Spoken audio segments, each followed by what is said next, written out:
Good morning बच्चों हम पढ़ रहे थे 10th क्लास का तुलसीदास जी का चैप्टर धनुष भंग। तो बच्चों हमने उसमें पढ़ा कि जिस समय रामचंद्र जी मंच पर चढ़ते हैं तो उस समय सभी संत जो वहाँ बैठे हुए थे वे सभी प्रसन्न हो जाते हैं और जो कपटी राजा थे वे सब उदास हो जाते हैं। लेकिन उस समय सीता जी की माता भी थोड़ा सा व्याकुल हो जाती हैं क्योंकि वे कोमल शरीर वाले थे, इसलिए उन्हें लगता था कि वे शिव जी के धनुष को नहीं तोड़ पाएंगे। तो वे अपनी सखी से कहती हैं।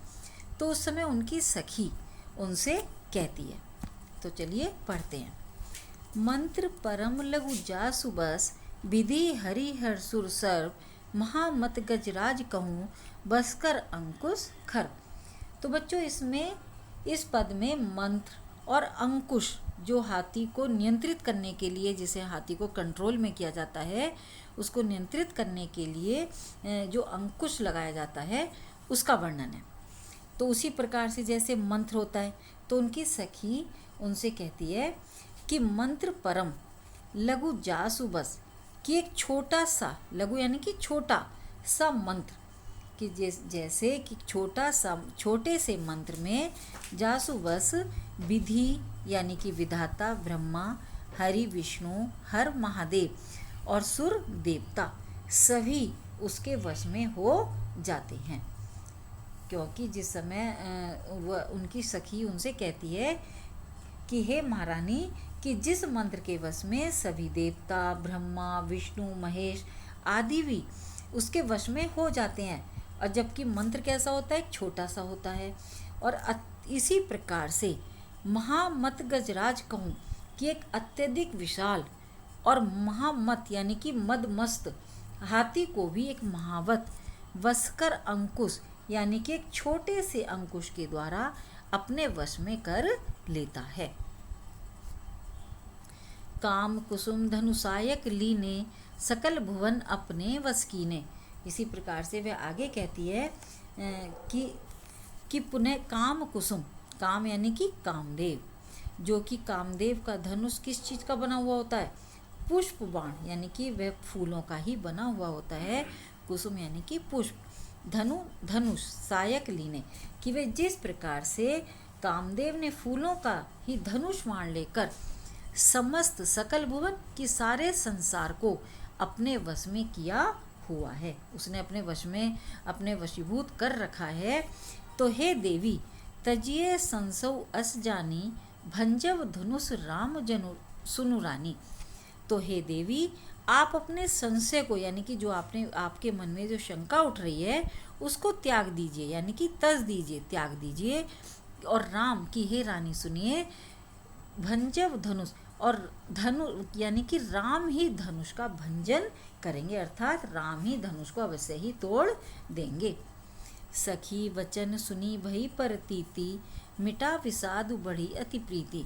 तो इस प्रकार से सीता जी की माता ने जब अपने सखी के वचनों को सुना तो वे प्रेम के वश में हो गईं, यानी कि स्नेह के वश में हो गईं। मिटा विषाद, और उनके मन से विषाद जो शोक था, जो उदासी थी, वह दूर हो गई। बढ़ी अति प्रीति, और राम के प्रति उनके मन में अत्यंत प्रेम उत्पन्न हो गया, यानी कि स्नेह और भी अधिक बढ़ गया। तब राम ही विलोकी वैदेही, सवै हृदय विनवती जेहि देही। कि उनकी उस समय श्री राम के प्रति जो मन में जो एक स्नेह का भाव था, इसी समय श्री राम जी को देखकर, विलोकी अर्थात देखकर, सीता जी यानी कि राम जी को देखकर उनके सुकोमल, जो उनका कोमल शरीर था, उनका व्यक्तित्व था, सीता जी भी देखकर सवै वैदे यहाँ पर सीता जी के लिए है, वे भी भय युक्त हृदय से विनवती जेहिते, अब देवताओं की आराधना करने लगी। यानी कि उनके ध्यान में आया कि श्री राम जी की सहायता के लिए वे अपने हृदय में देवताओं से वंदना करने लगी। मनई मन मनाव अकुलानी, हो प्रसन्न महेश भवानी। और सीता जी मन ही मन राम जी की सहायता के लिए व्याकुल होकर, हो प्रसन्न महेश, महेश यानी कि शिव जी के लिए है, और भवानी पार्वती जी के लिए है। तो वे शिव पार्वती की वंदना करने लगी कि हे महेश भवानी यानी कि शिव पार्वती, आप मुझ पर प्रसन्न होइए। करऊँ सफल आपनी सेवकाई, करी हितु हरऊँ चाप गरुआई। कि यदि मैंने, जब वे मन ही मन प्रार्थना करती हैं कि माता पार्वती से और शिव जी से, कि मैंने आपकी जो कुछ भी, सफल आपनी सेवकाई, कि जो कुछ भी मैंने आपकी सेवा या आराधना की है, करी हित हरऊ चाप गोराई, चाप यानी कि धनुष के लिए, और गरुआई यानी कि उसका भारीपन, तो आप इस कृपा करके उस धनुष की गुरुता अर्थात उस भारीपन को हरो यानी कि दूर कर दीजिए। यानी कि आप श्री राम जी पर अपनी कृपा बरसाइए और मुझ पर भी अपनी कृपा कीजिए कि जो श्री राम उस धनुष को तोड़ दें। गणनायक वरदायक देवा, आजू लगे कीन्हो तुय सेवा। कि हे गणों के नायक, वर देने वाले, कौन? गणेश जी। यानी कि वे गणेश जी की प्रार्थना करते हुए कहती हैं कि हे गणों के नायक और मन वर देने वाले, मन वांछित वर देने वाले गणेश जी, आज लगे कीन्हो तुय सेवा। कि मैंने आज ही के दिन के लिए आपकी सेवा की थी। यानी कि श्री राम जी जैसे पुरुष को पति रूप में पाने की इच्छा की थी। बार बार बिनती सुनी मोरी, करऊँ चाप गुरुता अति थोरी। कि मैं बार बार आपसे विनती करती हूँ कि आप इस धनुष के भारीपन को दूर कर दीजिए, उसे बहुत ही हल्का कर दीजिए। देखी देखी रघुवीर तन, सुर मनाव धरि धीर, भरे विलोचन प्रेम जल, पुलकावली शरीर। तो इसमें सीता जी का श्री राम जी के प्रति प्रेम का वर्णन है। तो गोस्वामी तुलसीदास जी कहते हैं कि सीता जी बार बार श्री राम जी की ओर देख रही हैं, सुर मनाव धरि धीर, और धैर्य धारण, धरि धीर यानी कि धैर्य धारण कर देवताओं को मनाने लगती हैं। यानी कि वे मनोवांछित वर पाने के लिए सुर यानी कि देवताओं को मनाने लगती हैं। भरे विलोचन प्रेम जल, विलोचन यानी कि नेत्रों में, और उनके नेत्रों में प्रेम रूपी जल भर आया। पुलकावली शरीर, और आंसू, उनके नेत्रों में जो प्रेम के आंसू भरे हुए हैं, और साथ में शरीर में भी रोमांच होने लगा। यानी कि उनका पुलकावली यानी कि पुलकित होने लगी, प्रेम और हर्ष से युक्त होने लगी। नीके निरखी नयन भरी शोभा, पितु पनु सुमिरी बहुरी मन क्षोभा। अब इसमें बच्चों सीता जी की अनुरक्ति का यानी कि उनके प्रेम का बहुत ही मार्मिक वर्णन है। नीके निरखी, तो तुलसीदास जी कहते हैं कि श्री रामचंद्र जी की शोभा को देखकर जी भरकर, नीके निरखी नयन भरी शोभा, कि उनके शोभा सौंदर्य को जी भरकर देख लेने के बाद पितुपन, जो उनके पिता ने प्रण किया था, अपने पिता के प्रण का सुमिरन स्मरण कर बहुरी मन क्षोभा, यानी कि उनका मन क्षोभ यानी कि दुख से भर जाता है। और क्या प्रण था? कि जो भी धनुष को तोड़ देगा उसी के साथ सीता का विवाह होगा। एह तात दारुण हट ठानी, समुझत नहीं कछु लाभ न हानि।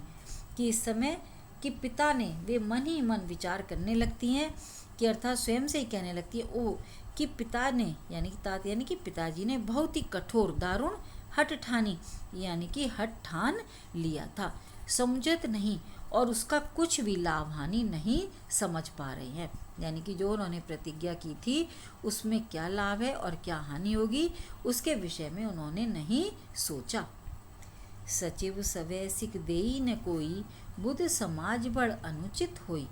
तो पिताजी के और भयभीत होने के कारण, सचिव सवै यानी कि भयभीत होने के कारण, जो राजपद से में कोई भी मंत्री, सचिव यानी कि मंत्री, भय के कारण उन्हें कुछ भी सलाह नहीं दे रहा। सीख यानी कि शिक्षा देना, सलाह देना।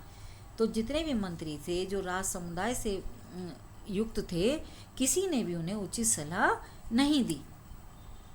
बुद्ध समाज, और जो विद्वानों का समाज था, यानी कि जो विद्वानों की सभा में यह बड़ा ही अनुचित कार्य हो रहा है। कह धनु कुलिसई चाही कठोरा, कह श्यामल मृदुगात किशोरा। कि कहाँ तो ये कठोर धनुष, कुलिसई मतलब कहाँ तो ये वज्र से भी अधिक कठोर धनुष है, और कहाँ श्यामल मृदुगात किशोरा, और कहाँ सांवले शरीर वाले, मृदुगात यानी कि कोमल शरीर वाले ये किशोर, यानी कि श्याम वर्ण वाले किशोर की क्या तुलना, अर्थात दोनों में कोई तुलना नहीं है। कैसे? क्योंकि धनुष वज्र से भी अधिक कठोर था और श्री राम जी कैसे थे? कोमल शरीर वाले सांवले वर्ण के थे। विधि के भांति धरऊ धीरा, सिरस सुमन कन वेदीय हीरा। तो विधाता के ही विधि कि इस प्रकार से तुलसीदास जी कहते हैं कि जनक नंदिनी सीता जी ब्रह्मा से कहती हैं विधि के ही भांति कि हे भाग्य को लिखने वाले विधाता, धरऊ और धीरा, कि मैं किस प्रकार से अपने हृदय में, और यानी कि हृदय में धैर्य धारण करूं। धीरा मतलब धैर्य, धरो यानी कि धारण करना। सिरस सुमन, कि क्या सिरिस के फूल से, सिरस सुमन कि क्या सिरिस के फूल से हीरे को बेधा जा सकता है, यानी कि उसको हीरे में क्या छेद किया जा सकता है किसी सिरिस के फूल की डंडी से? नहीं किया जा सकता। सकल सभा के मति वही भोरी, अब मोई शंभु चाप गति तोरी।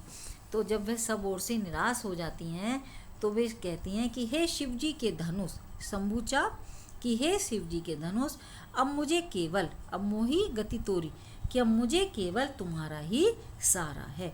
सकल सभा, क्योंकि संपूर्ण सभा, जो कि तुम अपनी ये कठोरता की जो संपूर्ण सभा है, मति वही भूरी, कि सभी की मति नष्ट हो गई है, यानी कि बुद्धि नष्ट हो गई है। अब मुझे केवल तुम्हारे ही धनुष का सहारा है। निज जड़ता लोगन पर डारी, होई हरऊ रघुपति ही निहारी। कि निज जड़ता, तो वे कहती हैं कि हे शिव जी के धनुष, कि अब तुम अपनी ये कठोरता यानी कि जड़ता लोगों पर, लोगन यहाँ पर डारी यानी कि लोगों पर डाल दो। होई हरऊ रघुपति ही निहारी, और श्री रामचंद्र जी के कोमल शरीर को देखकर उतने ही हल्के हो जाओ। अति परिताप सिए मन माही, लव निमेष जुग सय समझाही। इस प्रकार से विचार करते करते सीता जी के मन में इतना परिताप यानी कि इतना संताप हो रहा था, सिए यानी कि सीता जी के मन में इतना संताप हो गया था कि लव यानी कि पलक, पलक झपकने में, निमेष पलक झपकने में जैसे जितना समय लगता है, तो जुग से, तो पलक झपकने का समय भी उन्हें युगों के समान प्रतीत होने लगा। यानी कि सीता जी को, जो श्री राम जी के कोमल शरीर को देखती और कभी शिव जी के धनुष की कठोरता को देखती तो उनका मन दुख से भर जाता, और जो पलक झपकने का समय था वह भी उन्हें युगों के समान प्रतीत होता। तो बच्चों, इसमें राम के शरीर की कोमलता का अनुभव कर ईश्वर पर अनुग्रह करने का से प्रार्थना की गई है कि हम ईश्वर से किसी भी कार्य को संपन्न करने के लिए उनसे प्रार्थना करते हैं। प्रभुई चितई पुनि चितव मही, राजत लोचन लोल, खेलत मनसिज मीन जुग, जनु विधु मंडल डोल। तो इस प्रकार से अब इसमें सीता जी के सौंदर्य का वर्णन किया गया है। तो तुलसीदास जी कहते हैं कि सीता जी की वाणी को, प्रभु चितई पुनि चितव मही, कि सीता जी की वाणी की असमर्थता को व्यक्त करते हुए तुलसीदास जी कहते हैं कि पहले प्रभु श्री राम जी की ओर निहार कर यानी कि उन्हें देख कर, और उसके पश्चात राजत लोचन लोल, यानी कि उसके बाद क्या होता है, जैसे कि वो श्री राम जी को देखती हैं और फिर लज्जा से पृथ्वी की ओर देखने, यानी कि पृथ्वी की ओर देखने लगती हैं। राजत लोचन लोल, और उनके नेत्र इस प्रकार से चंचल होते हुए सुशोभित होते हैं। लोचन मतलब नेत्र, तो इस प्रकार से राजत यानी कि सुशोभित होना। खेलत मनसिज, और ऐसा प्रतीत होता था कि जैसे मनसिज यहाँ पर कामदेव के लिए है, कि जिस प्रकार से कि मानो सीता जी के चंचल नेत्र इस प्रकार से सुशोभित होते हैं, मानो चंद्र विधु मंडल, चंद्र विधु मतलब चंद्रमा, कि चंद्र मंडल रूपी डोल में कामदेव रूपी दो कामदेव की दो मछलियाँ, मीनजुग यानी कि कामदेव की दो मछलियाँ खेल रही हो या क्रीड़ा कर रही हो। यानी कि पहले सीता जी श्री रामचंद्र जी की ओर देखती हैं, उनके सौंदर्य को देखती हैं, और फिर लज्जा के कारण वह धरती की ओर देखने लगती हैं, और उनके नेत्र इस प्रकार से चंचल होकर सुशोभित होते हैं कि जैसे चंद्रमंडल रूपी डोल में कामदेव की 2 मछलियाँ क्रीड़ा कर रही हों या खेल रही हों। तो बच्चों आपको ये समझ में आ गया होगा। अगर कहीं भी कुछ कठिनाई लगे तो मुझसे पूछ लेना।